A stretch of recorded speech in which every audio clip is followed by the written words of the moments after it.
the Guardians project relies on the collaboration that we are having between different stakeholders throughout the agricultural supply chain. We have many companies, we have investigation centers, we have research over there, we have universities, and at the end we also have a huge community of farmers that are backing us up. Why do we need this? Because the Guardians project is developing new technologies that we need to test. At the end of the day, most of the time, the technological providers are not farmers themselves, or were not farmers, or do not come from a farming community. So we always need this co-creation and this co-design that goes hand to hand.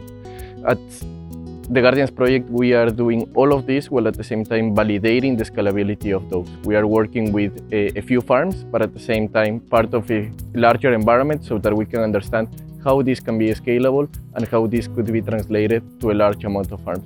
Developing a few technologies for a couple of farms is not the idea and is not the best case scenario, but is to expand this to the rest. Collaboration, without any doubt, is important. Being always up to date with what the other company or the other institution and the farmers are doing. And for that, it is essential to develop workshops. Be always up to date with what is happening, create an environment and ecosystem where everyone is comfortable to speak out their mind, to give us feedback. And that needs to happen always at the beginning. We can't be developing a technology and gathering feedback 5 years from now. It has to come from scratch so that we build it together. Perfect. And how do we translate this to the society? To the society, it has to be translated mentioning what is being done in the project, but also mentioning the reality of farming in an essence.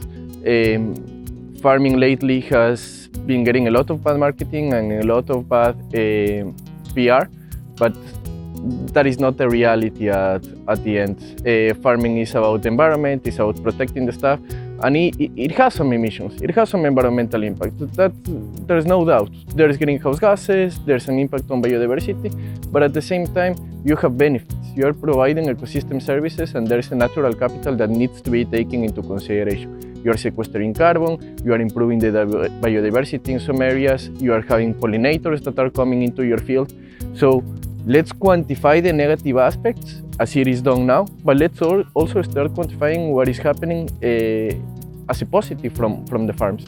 And translating this to the final customer is something that needs to happen, not only focusing on the negative, but also the positive. And I'm only talking about the environment there, but there's a huge part that is the society as well.